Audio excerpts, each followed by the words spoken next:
When is it time to share the care? Well, let me use this example. When the dementia gets to be about this big, you need to spend this much time with your loved one so you can love them this much. Why do you think there is kindergarten for young moms, summer camps, carpools, so they can have a break? Well, you are in a bigger bind now than having school-aged kids. Sharing the care is inviting family to share a role. You probably have grown children, and they have families, and they have busy lives, they have jobs. Well, maybe you do too. But let them know what's going on. Have a family conference. Let's get real here. Let's invite them to identify how they can participate. Again, we talk about learning how to ask for. Would it work for you? Gosh, I am so tired. I need a break. It would really help if I could have a little time for A, B, C. 1, 2, 3. Who here can help me in that way? Would it work for one of you to do, or what would work for you? Ask the question. Put it out there. Give them a few minutes to think about it. And then say to them, now look, I'd like to ask you to make a commitment here. Will you commit to doing this for 2 months? Now maybe it's a once a week thing. Will you promise you can commit to this for 2 or 3 weeks, or 2 or 3 months, so that I really can get used to that? Not too much of a burden on any one person, balancing it out. You can't have everybody in the lifeboat. It won't work. But you can have a nice balance so that lifeboat floats. Maybe it's hiring someone to come in and help. You can hire someone that's been fully vetted, and they can come in for 3 or 4 hours, 1, 2, or 4 days a week. Maybe you find someone that's a companion that takes your loved one for drives, takes them to the park. I know a lot of people that have found companions to go out on the golf course with their loved ones so they can still enjoy that, participate to the level that they can, but you have time off. Another thing to do is to investigate adult day programs. Right now, we don't have a vast assortment to choose from. However, there are a growing number of these, and they're all going to be a little bit different. Some of them might be for 4 hours a day, a few days a week. Some of them are 7 days a week. Some of them are 12 hours, 7 days a week.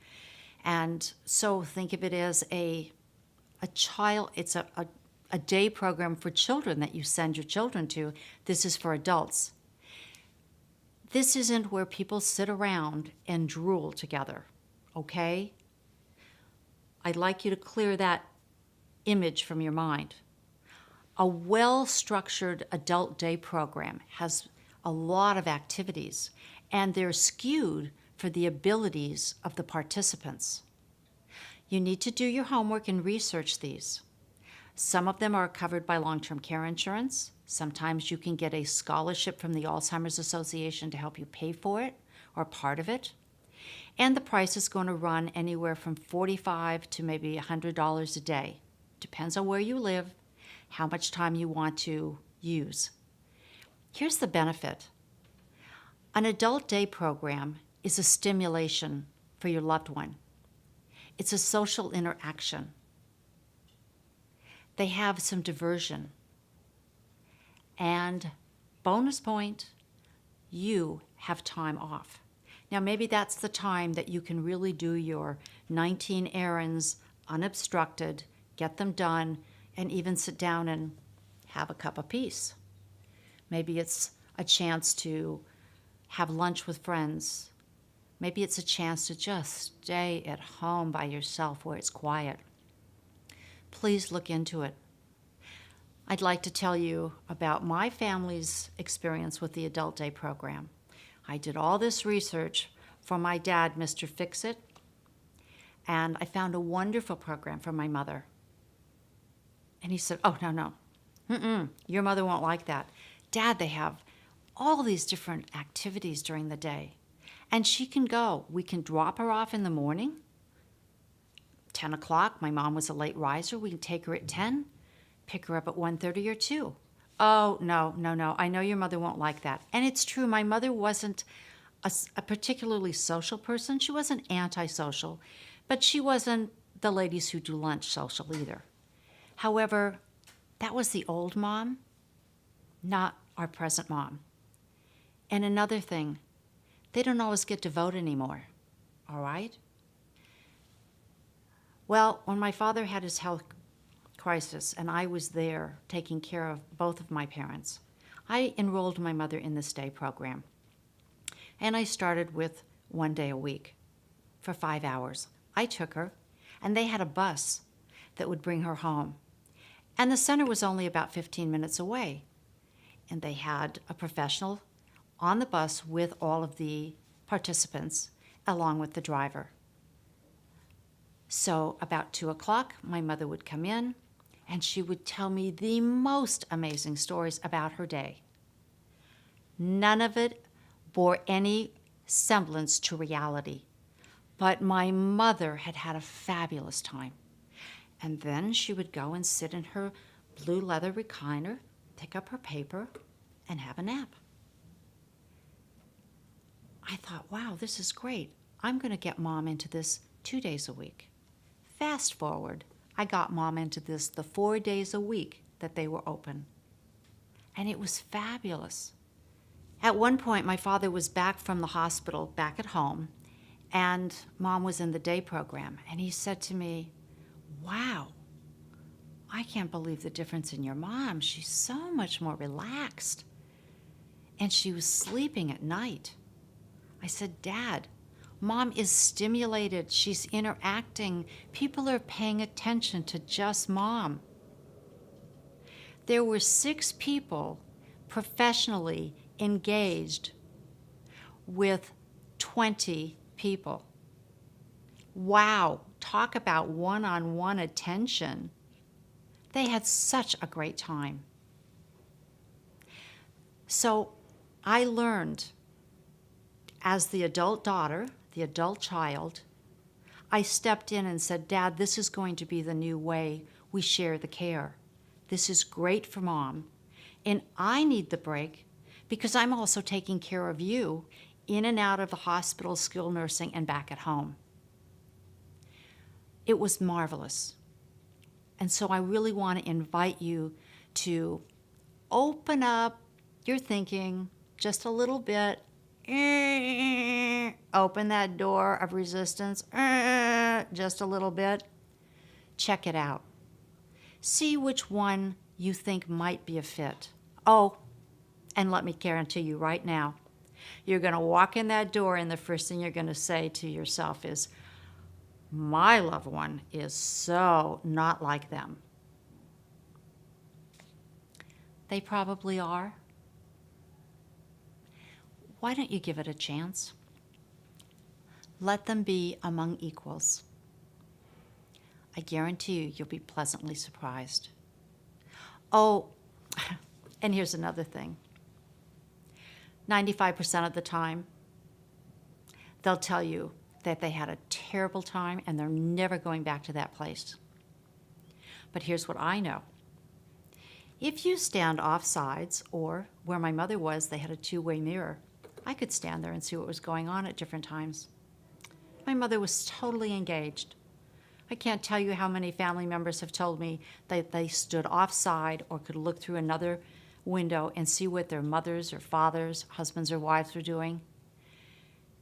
And they were engaged. Or they were sitting in a nice recliner watching television, just like they would be at home. But you are the caregiver and you got a break. Wasn't that great? It's really worth it. Sharing the care is also reaching a decision when you look at what we call placement. This is where you make a decision that your loved one is going to permanently live someplace else.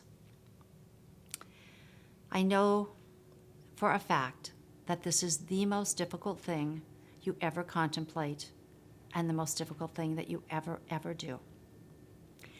It's very difficult, even for a daughter. I cannot imagine how difficult it is for a spouse. But I've helped a lot of families through that. And I will tell you that this is the greatest gift that you can give both of you. You heard me mention this before, to be among equals. Well, that's really what happens. When you make the decision to share the care 24 hours a day and involve professionals, you let them live among equals. You return to being the spouse or the adult child again, and you're there for them socially and emotionally. Now you've graduated to what I was told is care management, seeing that their needs are addressed.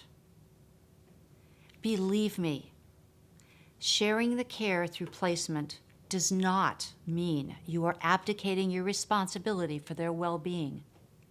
No, you are sharing the care. You are not abandoning your loved one. You are sharing the care.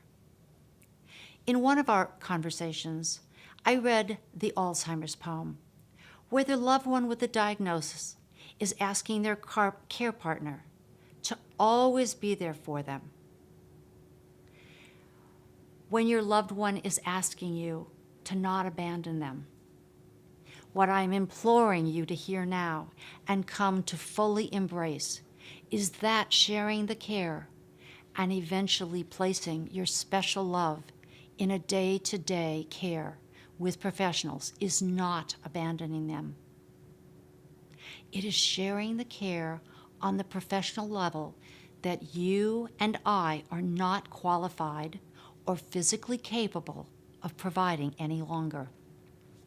I didn't abandon my parents, and my friends and clients haven't abandoned their parents, husbands, or wives either. They have accepted the capable help of others and become care managers, overseeing the exceptional people who are helping us to look after our loved ones. As I said, taking this step will be the most difficult one that most of us will ever take. It's especially true for the spouses. However, the outcome will be better than you can possibly imagine for you both. I've actually seen people with the diagnosis come to thrive when they've been properly placed. And I've seen care partners start to reblossom again. Perhaps now is the perfect time to fill your cup of peace. Find a quiet place. Think carefully about this conversation. Remember, your life matters too.